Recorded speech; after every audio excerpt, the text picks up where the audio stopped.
everyone, Steve here with Kevin, and we're back with your next set of partner drills. This series focusing on the back, control, offense and defense. It's a simple circuit. It's going to be another circuit, but we vary the amount of time we spend at each station.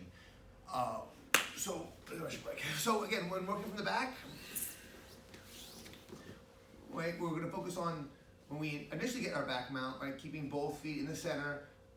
We avoid crossing our feet, keeping each foot connected to each leg actively. And I can have several different positions with my hands. Generally speaking, we'll put our less dominant arm underneath, which grips our dominant hand over our partner's shoulder, right? And I keep my head close to his head. I'm always mindful of fingers getting in my face, so I don't want to say you have to squint, but I'm always just, accidental or intentional. I don't want to sit here, doe-eyed, and be oblivious to a finger that could poke me. So I'm always kind of being mindful of that, head down. And again, when I'm here on the back, generally speaking, we're not going to be able to stay on the center, right? We're going to move from one side to the other, and whichever side we go towards, generally speaking, we want to lift our feet to the top hip, because the higher up my leg is, when I'm on that top hip, it's going to be harder for him to get over my leg to escape. And as a general rule, one of the first things that he will try to do is get out of my leg. So if he grabs my foot and starts to peel it off and he starts to get out, this becomes a problem for me. So our first drill is the most basic hip replacement movement, where we're going to, from our grip with an underhook connecting to the overhook, keep my head in, we're going to fall to one side, try to put our feet on the top hip, my top leg literally pushing down on the hip itself, my bottom foot coming up. It could absolutely cross over if I'm above his hips up high, but just the curling motion is fine. Curling, right, my knees tight. And Kev's gonna reach for this foot to pull it. Now the moment I feel him reach, I take my top leg, I'm gonna reinsert inside. I actually will extend my other leg out as far as it can go. And I'm gonna use my outside foot to pull my hips under. As my foot pulls, I twist with my shoulders. Again, I'm just trying to get my hips under Kevin this way, underneath, and then we'll fall to the other side. As we go to the other side, I'll put my feet on the top hip again. He grabs my foot. Before he's able to get out, I put my other foot in, extending my outside leg, pulling, using it to pull my hips underneath, and I twist and I take him to the other side. So I'll be here with Kevin. So the first drill, we're going to do that for just 1 minute each. The second drill is when the person gets completely out. So again, we have an underhook and an overhook. And if Kev gets completely out, or for some reason I feel I need to reset the position, when he's out, I have to really focus on keeping my underhook and chest position tight so that his back isn't able to turn into me and get his shoulder to the ground. Once I'm here, I'm going to use my foot for momentum to help me kind of kick and actually let's turn with Kev, to come up on my outside elbow and my inside knee. Up. Now I'm going to put my bottom leg, which is my right knee, touching my right elbow. So I go all the way up, right knee to right elbow. I'm going to throw my left foot over his hip line and sit back. So when we go to the underhook side, it is very important that I keep my head between his head and the ground. If his head pops out and gets to the ground, that's going to be a problem. So I keep my head tight. And as he gets out of my feet now, it's the same idea how I will turn. Look how my head has to be in between his head and the ground. As I turn my head up, I'm rotating onto my knees. I'm going to bring my left knee to my left elbow. It is a little more difficult on the underhook side. But again, I keep my head in. I turn my forehead to the ground as I get on my left knee. I bring my left knee to my left elbow. Now I throw my right leg over. And I push off my left elbow, my left knee, and I sit. I'm on the other side. He'll get out. I'll turn, up, and replace. Tight. He gets out.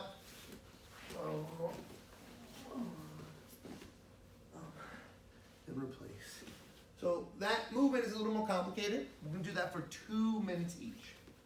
Then you'll be allowed to work any submission you want from the back for 3 minutes each. I recommend for people who are very new, the arm lock, right? The straight arm lock is great because it isn't easy. It does require a lot of movement, but that movement is paramount to being able to attack from other positions as well. So if I start with underhooks, right, for the arm lock, right, the easy variation is I control side, I pull my other hand out, and I can either connect my hands or even put my hand on the person's head. And again, the goal would be to put them on their back. But if I put them on my leg, instead of, I can't then move my leg and get it over his head. So I'm gonna lift my legs to the side of, and then I'm pushing towards. So as I push Kevin to my right, I'm gonna take my head to the left and walk my feet to the right so that my legs go up his body, and then I'm ready to have my outside leg hook over his head and put him on his back. With every straight arm lock, we want to keep our knees tight, legs curl. We can control at the wrist. Well, there are several controls. The simplest one is at the wrist, pulling down across my inside, the elbow across my inside hip as I bridge my hips up into his elbow. So you'll be given 3 minutes, right? You can work any submission you want from the back, right? You can just practice strangles.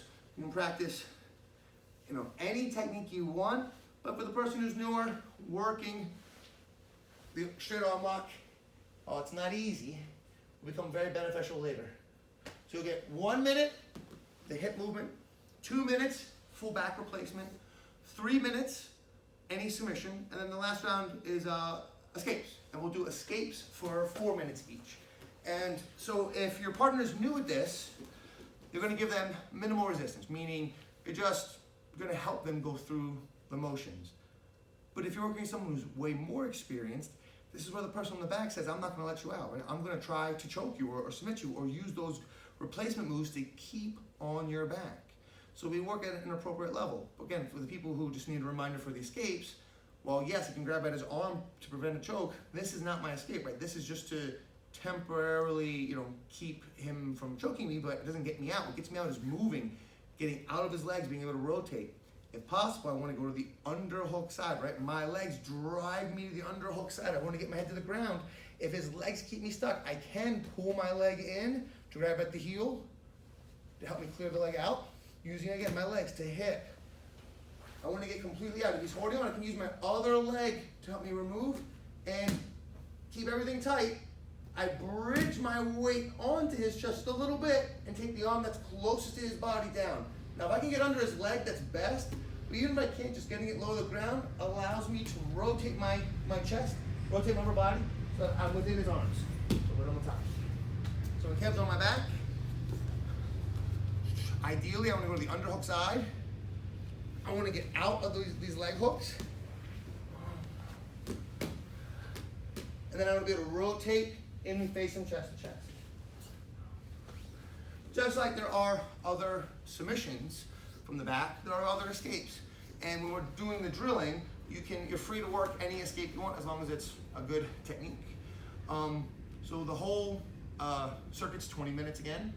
1 minute of hip movement, 2 minutes of back replacement, 3 minutes of any submission, and then 4 minutes of escapes, or if you're more experienced, full positional sparring. All right, so we'll be back in about 1 minute, and we'll get moving. All right.